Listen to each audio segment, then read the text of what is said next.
तो स्वागत है आपका एक नए क्लास में। आइए शुरू करते हैं भारत सरकार की महत्वपूर्ण योजनाओं को। देखिए सबसे पहली योजना अपने पास है उदय योजना। कौन सी योजना है दोस्तों? उदय योजना। क्या ये योजना है, आपको दिखाते हैं। उदय योजना में क्या है? उदय योजना मंत्रालय द्वारा बिजली, कोयला एवं नवीनीकरणीय ऊर्जा मंत्रालय, शुभारंभ इसका हुआ 20 नवंबर 2015 में। पहला जुड़ने वाला राज्य झारखंड बना। उद्देश्य क्या है? भारत की विद्युत वितरण करने वाली कंपनियों के आर्थिक पुनरुत्थान के लिए, यानी जो बत्ती को पहुंचाती हैं लोगों तक, उनके पुनरुत्थान के लिए इसके अंतर्गत ऋण में डूबी वितरण इकाइयों के लिए वित्तीय स्थिरता और विकास हेतु एक स्थायी और दीर्घकालिक समाधान को सुनिश्चित किया जाएगा। ठीक है। उसके बाद उदय योजना में शामिल होने वाला पहला राज्य झारखंड और प्रथम केंद्र शासित प्रदेश बना पुडुचेरी। ठीक है। नीचे आते हैं, देखिए सेतु भारतम कार्यक्रम यह है। शुभारंभ हुआ इसका मार्च 2016 में। मंत्रालय केंद्रीय सड़क और परिवहन मंत्रालय द्वारा। उद्देश्य, अब जाहिर सी बात है, जब सड़क परिवहन द्वारा तो केंद्रीय राजमार्गों और पुलों का निर्माण और सुरक्षित सहज यात्रा हेतु। लक्ष्य क्या है? वर्ष 2019 तक सभी राष्ट्रीय राजमार्गों को रेलवे स्तरीय क्रॉसिंग से मुक्त कराना। ठीक है। उसके बाद तीसरा राष्ट्रीय धरोहर विकास एवं संवर्धन, इसी को कहते हैं हृदय योजना। ये इसका शुभारंभ हुआ है 21 जनवरी को और इसका मंत्रालय है आवास और शहरी मामलों के मंत्रालय। तो उद्देश्य वही है, विरासत शहरों का समेकित, समावेशित और सतत विकास करना। चिन्हित क्या है? 12 शहर चिन्हित किए गए हैं इसमें।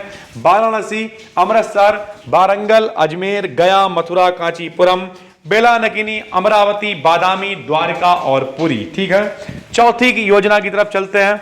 चौथी योजना राष्ट्रीय पशुधन मिशन। क्या है ये? शुभारंभ 2014-15 में हुआ। मंत्रालय कृषि एवं किसान कल्याण मंत्रालय। उद्देश्य पशु कल्याण मंत्रालय द्वारा, इसका मतलब पशुधन उत्पाद के तरीकों और सभी हितधारकों की क्षमता निर्माण में मात्रात्मक और गुणात्मक सुनिश्चित रूप से सुधार करना। उसके बाद राष्ट्रीय उच्च स्तर शिक्षा अभियान रूसा द्वारा। यह योजना स्टार्ट हुई 2013 में मानव संसाधन विकास मंत्रालय के द्वारा। इसका उद्देश्य एक केंद्रीय प्रायोजित योजना जो पात्र राज्यों में उच्चतर शैक्षिक संस्थाओं को वित्त पोषित करेगी। हिस्सेदारी केंद्र और राज्य की होगी 65 और 35%। ठीक है। अगली है डिजिटल लॉकर योजना। इसमें क्या? शुभारंभ फरवरी 2015 को हुआ। मंत्रालय सूचना एवं प्रौद्योगिकी थी। उद्देश्य दस्तावेजों को ई हस्ताक्षर सक्षम बनाकर उन्हें इलेक्ट्रॉनिक एवं ऑनलाइन उपलब्ध बनाकर उनका भौतिक दस्तावेजों के रूप में उपयोग कम करना। ठीक है। तो डिजिटली काम होगा। उसके बाद देखिए 7वीं योजना यहाँ पे लिखी हुई है प्रधानमंत्री उज्ज्वला योजना। आपने सुनी होगी।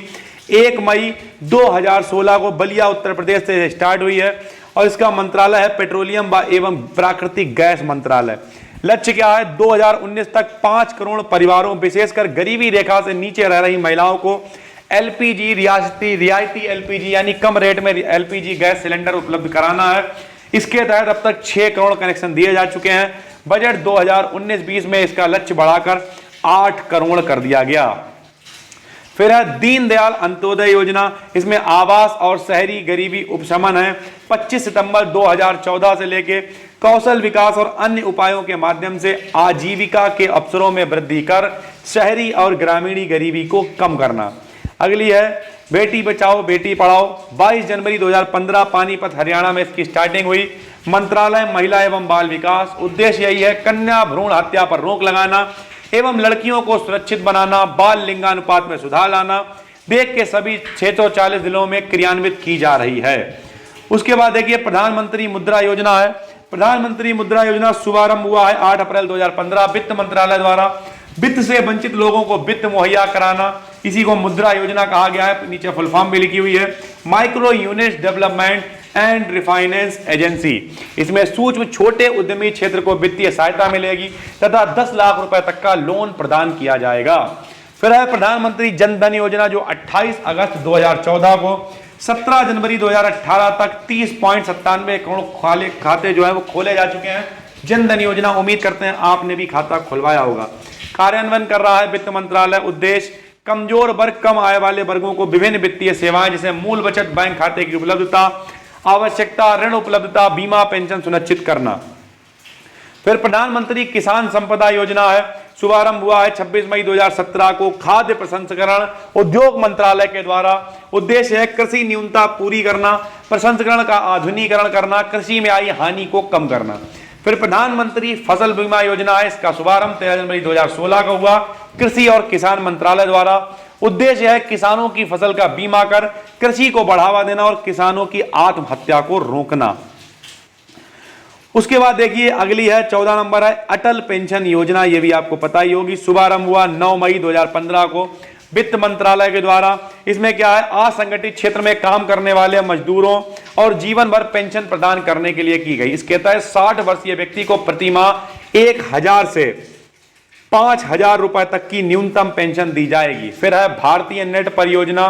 भारतीय नेट परियोजना 2011 में संचार मंत्रालय के द्वारा चालू की गई। इसका उद्देश्य है देश भर की 2.5 लाख ग्राम पंचायतों को ऑप्टिकल फाइबर नेटवर्क से जोड़ना।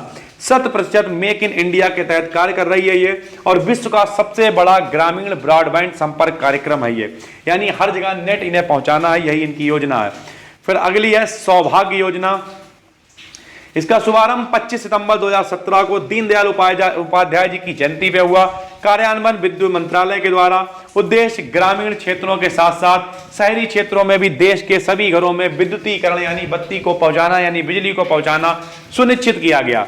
अगला है प्रधानमंत्री ग्राम सड़क योजना। प्रधानमंत्री ग्राम सड़क नाम से ही पता चल रहा है, यानी ग्रामीण इलाकों में 500 या इससे अधिक आबादी वाले सड़क संपर्क से वंचित ग्रामों को 12मासी सड़कों से जोड़ना। उसके बाद उस्ताद योजना है, ये 14 मई 2015 को जारी हुई। अल्पसंख्यक कार्य मंत्रालय द्वारा बड़ी कंपनियों से प्रतिस्पर्धा करने के लिए कुशल और अकुशल दस्तकारों एवं शिल्पकारों को प्रशिक्षित करना। फिर है प्रधानमंत्री आवास योजना। शहरी आवास योजना है, तो जाहिर सी बात है 2022 तक 2 करोड़ नए मकान बनाने का यह निर्माण इन्होंने निर्णय लिया है। ठीक है। उसके बाद है दीनदयाल स्पर्श योजना। शुभारंभ हुआ 3 नवंबर 2017 को संचार मंत्रालय द्वारा। स्पर्श योजना यानी डाक टिकट संग्रह को प्रोत्साहन देने के लिए पूरे भारत के स्कूली बच्चों के लिए छात्रवृत्ति देना। फिर स्वदेश दर्शन है, पर्यटन मंत्रालय द्वारा। दर्शन यानी पूरा क्या है, पर्यटन यानी जो घूमने वाला मंत्रालय, उसके तहत हुआ है। देश के विषय आधारित पर्यटन सर्किट विकसित करना। इसके तहत 13 थीम आधारित परिपथ पूर्वोत्तर भारत परिपथ बौद्ध को लागू किया गया है। ठीक है। उसके बाद यहां पे लिखा हुआ है प्रसाद योजना, ये देखिए लिखी हुई है प्रसाद योजना। इसके तहत जनवरी 2015 पर्यटन मंत्रालय द्वारा ये भी है विश्व स्तरीय अवसंरचना के विकास के जरिए सतत रूप से धार्मिक और आध्यात्मिक पर्यटन को बढ़ावा देना। कुछ शामिल शहर हैं इसमें अमृतसर, अजमेर, अमरावती, गया, द्वारका, कांचीपुरम, मथुरा, कामाख्या, केदारनाथ, वाराणसी और बेलकनीपुरी। ठीक है। अगली है प्रधानमंत्री ग्रामीण डिजिटल साक्षरता अभियान। डिजिटल साक्षरता अभियान सूचना प्रौद्योगिकी मंत्रालय के द्वारा किया गया है। 6 करोड़ ग्रामीण परिवारों को डिजिटल कार्यों के लिए साक्षर बनाया गया है। फिर अगली है उजाला योजना। 1 मार्च 2015 को भैया चालू हुई है ये, और जाहिर सी बात है उजाला का मतलब बिजली की खपत को कम करने के लिए एलईडी बल्बों का कम मूल्यों पर वितरण किया जाने लगा, यानी सस्ते रेट में आपको एलईडी बल्ब प्रोवाइड कराए जा रहे हैं। अगली है स्टार्टअप इंडिया। स्टार्टअप का मतलब वाणिज्य और उद्योग मंत्रालय के द्वारा, यानी जो भी नए लोग हैं नवाचार को बढ़ावा देने हेतु नए कारोबारियों को बढ़ावा देना। फिर है स्टैंड अप इंडिया, ये भी वित्त मंत्रालय के द्वारा है। इसके तहत नई कंपनियां स्थापित करने हेतु 10 लाख से 1 करोड़ रुपए तक का लोन देने की बात की गई है, और बहुत सारे लोगों ने इसका फायदा भी उठाया है। अगला है संकल्प एवं स्ट्राइव स्कीम। संकल्प एवं स्ट्राइव स्कीम, संकल्प की फुल फॉर्म यहाँ पे देखिए लिखी हुई है, और इसका उद्देश्य क्या है, महिलाओं और दिव्यांगों को दक्षता प्रदान करने का अवसर प्रदान करना। विश्व बैंक द्वारा 4455 करोड़ की केंद्र प्रायोजित योजना। स्ट्राइव के बारे में नीचे लिखा हुआ है, स्ट्राइव की भी फुल फॉर्म लिखी, और इसका उद्देश्य क्या है, आईटीआई के कार्य निष्पादन में संपूर्ण सुधार को प्रोत्साहित करना। 2200 करोड़ की ये योजना है। ठीक है दोस्तों। उसके बाद खेलो इंडिया कार्यक्रम है। देखिए इसका शुभारंभ, खेलों का मतलब यही है जो युवा प्रतिभाशाली हैं, प्रतिवर्ष 1000 प्रतिभाशाली खिलाड़ियों की पहचान कर उन्हें 8 वर्षों तक प्रतिवर्ष 5 लाख रुपए की छात्रवृत्ति देना। फिर है सुकन्या समृद्धि योजना, यह भी स्टार्ट हुई है 22 जनवरी से। ठीक है। 22 जनवरी 2015 से इस योजना के अंतर्गत डाकघर बैंकों में बेटी के जन्म से 10 वर्ष की आयु के मध्य तक कभी भी उसके नाम से खाता खोला जा सकता है। खाते में न्यूनतम 1000 से लेकर 1.5 लाख तक की धनराशि प्रतिवर्ष जमा कराई जा सकती है। अगली है प्रधानमंत्री कौशल विकास योजना, ये आपको पता है। इसके तहत राष्ट्रीय कौशल विकास निगम द्वारा युवाओं के कौशल प्रशिक्षण के लिए बहुत सारे लोग इसके तहत सर्टिफिकेट प्राप्त भी कर रहे हैं। अगली है प्रधानमंत्री वय वंदना योजना। ये क्या है? भारतीय जीवन बीमा निगम द्वारा स्टार्ट की गई है। वरिष्ठ नागरिकों के लिए पेंशन स्कीम के तौर पर स्टार्ट की गई। 60 वर्ष से अधिक उम्र के व्यक्ति भागीदार बन सकते हैं। फिर है नमामि गंगे योजना, जल संसाधन मंत्रालय के द्वारा है ये।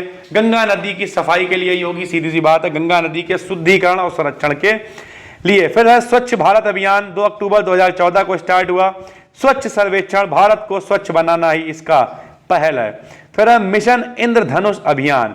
इसमें क्या है? इंद्रधनुष मतलब 7 रंग होते हैं, इसलिए नाम रख दिया गया। इसके तहत 7 बीमारियां, खसरा, TB, hepatitis B, polio, tetanus, काली खांसी और डिप्थीरिया के तहत टीकाकरण कराया गया। हालांकि कोरोना आने के बाद इतना इस पे जोर नहीं चल पाया, क्योंकि कोरोना ही हमारा देश जूझ रहा है और अच्छी तरीके से उससे लड़ भी रहा है। ठीक है।